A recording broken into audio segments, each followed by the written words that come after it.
केवल सूर्य नारायण नहीं आए थे। आप कभी आज भी, अब जो 2026 है ना, इस वर्ष भी यदि रामनवमी को आप अयोध्या पहुंच जाइए तो आपको ऐसा लगेगा ना कि पूरा ब्रह्मांड आज अयोध्या में उतर आया है, इतनी भीड़ होती है। आप में से जो अयोध्या वासी होंगे वो जानते होंगे, और किसी को निमंत्रण नहीं दिया जाता, सब अपने आप आते हैं। राम जी भी जब अवतार लिए तो तीनों लोक से लोग उस दृश्य का दर्शन करने आए थे। आए अच्छी बात है, लेकिन उससे भी अच्छी बात क्या है, वो लोग दर्शन करके कैसे वापस गए हैं, ये दर्शन करिए। गोस्वामी जी लिखते हैं, सभी लोग चले भवन, कहां गए, कहां गए, भवन। भवन, भवन मने घर, अपने अपने घर गए। बाबूजी चले भवन, कैसे, बरनत निज भागा, चले भवन। सभी लोग अपने सौभाग्य की प्रशंसा करते करते अपने अपने घर गए। कैसे कैसे गए, बरनत निज भागा, अपने सौभाग्य की प्रशंसा किए। जीवन में हमेशा सौभाग्य देखने का स्वभाव बनाइए।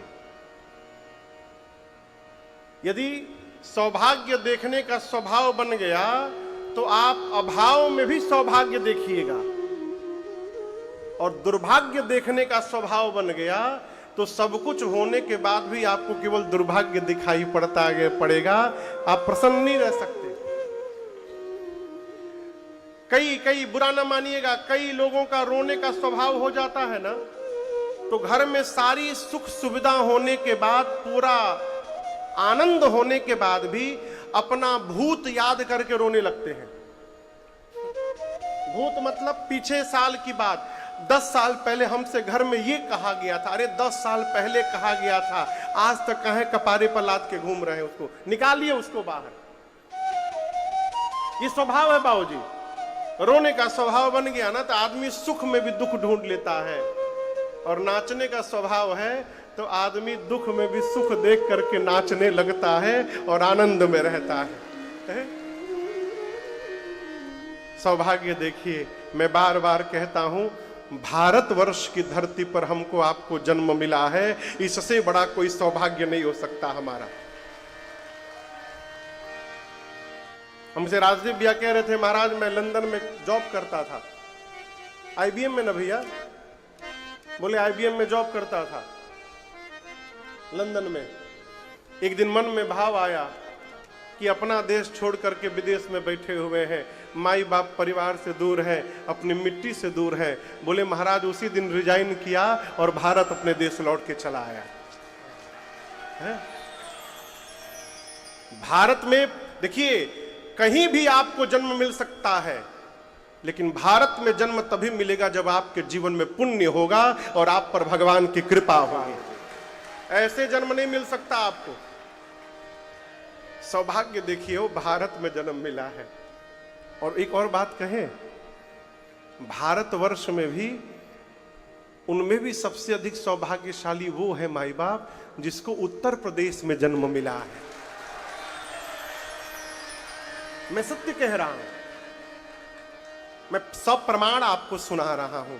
क्यों कह रहा हूं? राम जी कहां आए? उत्तर प्रदेश। जोर से बोलिए। वो अयोध्या कहां है? महाराष्ट्र में है। उत्तर प्रदेश। राम जी कहां आए? उत्तर प्रदेश। कन्हैया कहां आए? उत्तर प्रदेश। कल्कि भगवान कहां अवतार लेंगे? उत्तर प्रदेश। काशी कहां है? उत्तर प्रदेश। प्रयाग कहां है? उत्तर प्रदेश। अब उत्तराखंड हो गया, पहले हरिद्वार कहां था? उत्तर प्रदेश में। उत्तर प्रदेश वो भूमि है जिस भूमि को अवतार लेने के लिए परमात्मा ने चयन किया है। उस भूमि में आपको जन्म मिला है, ये सौभाग्य है, ये सौभाग्य है। वो सौभाग्य देखिए, दुर्भाग्य न देखिए। सौभाग्य देखिएगा तो आनंद की वर्षा होगी। शंकर भगवान मां पार्वती से कहते हैं, कैलाश पर देवी अब मैं आपको अपनी एक चोरी की कथा सुनाऊं। किसकी कथा? चोरी की। मां बोली प्रभु आप चोरी भी करते हैं? शंकर भगवान बोले देवी एक काम ऐसा है जो मैंने किया तो है परंतु अब तक आपसे छिपा करके रखा है। मां बोली कौन सा काम कर लिया आपने प्रभु? शंकर भगवान बोले देवी जब राम जी अयोध्या में अवतार लिए थे ना, आपको बिना बताए मैं भी दर्शन करने चला गया था राम जी का। मां बोली हमको काहे नहीं ले गए? शंकर भगवान बोले एक बार जब आप सती के रूप में थी तो आपको कथा सुनाने में अगस्त ऋषि के आश्रम ले गया। वहां से रिटर्न आते समय कैलाश रास्ते में आपने राम जी को रोते हुए देख लिया था, याद है ना? और रोते हुए राम जी को आपने देखा, ऐसा भ्रम हुआ आपके हृदय में मन में कि आपको अपना शरीर त्यागना पड़ गया। मैं डर गया था। पिछली बार जहां गया था वहां तो बड़के राम जी रो रहे थे, अब की बार जहां गया था वहां छोटके राम जी रो रहे थे। मैं सोचा कहीं फिर से राम जी को रोता देख आपको भ्रम न हो जाए, इस डर के मारे आपको नहीं ले गया मैं। मां बोली अकेले चले गए? शंकर जी बोले अकेले नहीं गए, दुकेले गए थे। माई बोली हमरी रहते केकरा संगे चले गए आप? शंकर भगवान बोले देवी काग भुषुंडी संग हम दो। किसके साथ शंकर जी गए थे? जोर से बोलिए। श्री कागभुषुंडी जी के साथ। मां बोली क्या कागभुषुंडी तो कौवा है, आप कौवा के साथ अयोध्या चले गए? शंकर भगवान बोले भले कौवा है लेकिन उनका और मेरा चित्त मिलता है, हमारा दोनों का चरित्र मिलता है, इसलिए मैं उनके साथ अयोध्या गया था। क्यों अयोध्या गए थे? क्योंकि दोनों के इष्ट एक हैं। शंकर भगवान के इष्ट कौन है? राम जी। कागभुषुंडी जी के इष्ट कौन है? राम जी। लेकिन राम जी में भी ये पीछे वाले राम जी नहीं है। वहां जो राम जी बैठे हैं छोटके राम जी, वो उन दोनों के इष्ट हैं। इष्ट देव मम बालक रामा। एक दिन भैया मैं सोच रहा था कि शंकर जी और कागभुषुंडी जी ने बालक राम को इष्ट क्यों बना लिया है? बड़के राम जी को बनाए होते तो मन में एक भाव आया, हो सकता है शंकर जी ये सोचे होंगे कि यदि बालक राम इष्ट रहेंगे और कहीं आमना सामना हो गया ना तो भगवान को गोद में उठाने का सौभाग्य प्राप्त हो जाएगा, इसलिए बालक राम को इष्ट बना लिए हैं। आपको कथा सुनाता हूं मैं। शंकर जी और कागभुषुंडी जी मनुष्य बनकर अयोध्या चले गए। क्या बन के? अब वहां हाई सिक्योरिटी जोन अयोध्या आज भी है, बिना पास की एंट्री नहीं मिलेगी। शंकर भगवान बोले ऐसे तो एंट्री मिलेगी नहीं, हम लोग सामान्य मनुष्य बन गए हैं। कागभुषुंडी जी से बोले चलो एक काम करते हैं, कुछ उपाय लगाया जाए। एक काम करो, कार्यालय खोला जाए एक, तुम पता लगाओ सबसे अधिक भीड़ कहां होती है अयोध्या में। कागभुषुंडी जी पता लगाकर बोले गुरुदेव सवेरे सवेरे सरजू जी की घाट पर बड़ी भीड़ लगती है, लोग नहाने जाते हैं। शंकर भगवान बोले वहीं देखो कोई कमरा मिले तो कार्यालय खोला जाए। रेंट पे बाबूजी एक कमरा लिए शंकर भगवान और वहां कार्यालय खोले अपना। भविष्य पूछो केंद्र, लोगों का भविष्य बताएंगे। ऊपर साइन बोर्ड लगा भविष्य पूछो केंद्र, प्रोपराइटर शंकर शर्मा, उप सहायक भुषुंडी नारायण पाणे। शंकर भगवान कागभुषुंडी जी से बोले काम करिए, प्रचार करिए कि गुरुजी एक महीना बिना फीस लिए भविष्य बताएंगे। अब फ्री के नाम पर भारत में क्या हो जाता है आप तो जान ही रहे हैं। इतनी लंबी भीड़ लग गई शंकर भगवान के कार्यालय के आगे। अब बाबा को कुछ करना तो था नहीं, वो तो सब जानते, हाथ पकड़ते थे शुरू हो जाते थे। आलू पराठा खा के आए हो ना कल घर में मार खाए थे तुम। बाबा सब बताने लगे। इतनी ख्याति फैल गई शंकर भगवान की कि सूचना आ गई कौशल्या मैया के पास। दासियों ने कहा महारानी जी, ऐसे भारी महात्मा आए हैं, ऐसे भारी महात्मा आए हैं कि बिना हाथ पकड़ते सब बता देते हैं। एक बार हाथ पकड़ते हैं और सब बता देते हैं। कौशल्या मैया ने कहा, उन पंडित जी को बुला कर लाओ, मुझे अपने राम का भाग्य उनसे पूछना है। सेवक पहुंचे, शंकर भगवान के कार्यालय के आगे लंबी कतार लगी है। सेवकों ने जाकर पूछा, आप में से शंकर शर्मा कौन है? शंकर भगवान बोले, हम हैं। सेवकों ने कहा, तुरंत चलिए, महारानी कौशल्या जी ने आपको शीघ्र बुलाया है राजमहल में। शंकर भगवान सुने तो काकभूषुंडी जी से बोले, चेला पोथी पतरा बंद कर, लॉटरी लग गई हम लोग की, चला जाए। अब जो लोग लाइन में खड़े थे बोले, हमारा भाग्य कौन बताएगा? शंकर भगवान बोले, तुम्हारा भाग्य तुम जानो, अब मैं अपना भाग्य देखने जा रहा हूं, बुलावा आ गया है वहां से। काकभूषुंडी जी को लेकर शंकर भगवान पहुंचे राज दरबार के मुख्य द्वार पर। द्वारपालों ने रोका, कहा, आप में से शंकर शर्मा कौन है? शंकर जी बोले, माई सेल्फ शंकर शर्मा, मैं हूं। द्वारपालों ने कहा, आपका चेला नहीं जाएगा, ये जो चेला है इसका पास नहीं है, आपको अकेले जाना पड़ेगा। शंकर भगवान बोले, कोई बात नहीं, इसको बाहर रखिए। काकभूषुंडी जी बोले, बाबा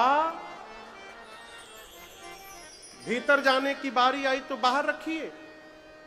शंकर भगवान बोले, तुम्हारे चक्कर में हम बाहर रह जाएंगे, एक बार हमको भीतर जाने दो, कोई ना कोई उपाय लगाकर तुमको भी भीतर बुलवाऊंगा। शंकर भगवान भीतर गए, मां कौशल्या जी ने उनका पूजन किया, बिठाया, और उसके बाद गोद में लेकर रघुनाथ जी को मां कौशल्या शंकर भगवान के सन्मुख आई।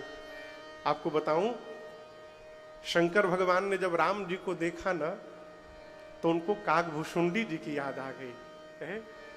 चेला हमारा बाहर बैठा है, वो भी दर्शन करने आया था। राम जी को देखा, शंकर जी ने मानसिक प्रणाम किया और कहा, महारानी जी एक समस्या है। मां बोली, क्या समस्या है मेरे बेटे में? बोले, बेटे में समस्या नहीं है, बात यह है कि मेरा जितना पोथी पतरा है ना, सब लेके हमारा चेला बाहर बैठा है। अब वो पोथी पतरा लेके आवे तो हम देख के बतावे कुछ। कौशल्या मैया बोली, अभी बुलवाती हूं। तुरंत काकभूषुंडी जी का पास बना, काकभूषुंडी जी भीतर गए, जाते मन ही मन बाबा को बोले, जय हो बाबा, नमः पार्वती पताये हर हर महादेव। जय हो प्रभु, हमको भी धन्य कर दिया आपने, जय हो जय हो जय हो। कौशल्या मैया ने राम जी को शंकर भगवान के गोद में दे दिया। बाबूजी, अब राम जी को गोद में लेके शंकर भगवान उनका एक हाथ में लेके देखने लगे। काकभूषुंडी जी सोच रहे हैं कि गुरुजी अकेले अकेले लूट रहे हैं, हमसे पूछ भी नहीं रहे हैं। तो काकभूषुंडी जी कौशल्या जी से बोले, महारानी जी नमस्ते, हम भूषुंडी नारायण पाणे गुरु जी के चेला हैं, हम आपको एक बात बताना चाहते हैं। हमारे गुरु जी हाथ की रेखा के स्पेशलिस्ट हैं, हम पांव की रेखा के स्पेशलिस्ट हैं। यदि आप कहिए तो जब तक गुरु जी हाथ देख रहे हैं तब तक हम पांव देख लें। मां बोली, देखिए, अब भगवान के छोटे छोटे पांव श्री काकभूषुंडी जी अपने एक ही हाथ में राम जी के दोनों पांव पकड़ लिए, और जो दूसरा हाथ भगवान का खाली था उसको लेके अपने सिर पे रख लिए, अलगे पांव देखने। शंकर भगवान सोचे, हम गुरु होकर केवल हाथ पकड़े हैं, आई चेला होकर हाथ पांव दोनों पकड़ लिया, ये हमसे आगे निकल गया। शंकर जी ने पूरा भाव स्वभाव बताया। कहते हैं, देवी मैंने उस समय देखा, तेहि अवसर जो जेहि विधि आवा, दीन भूप जो जेहि मन भावा। मांगने वाले आए, महाराज ने मांगने वालों को दिया, दिया ये विषय नहीं है, कितना दिया कि मांगने वाले संतुष्ट हो गए। देखिए मेरी प्रार्थना है आपसे, बोलूं,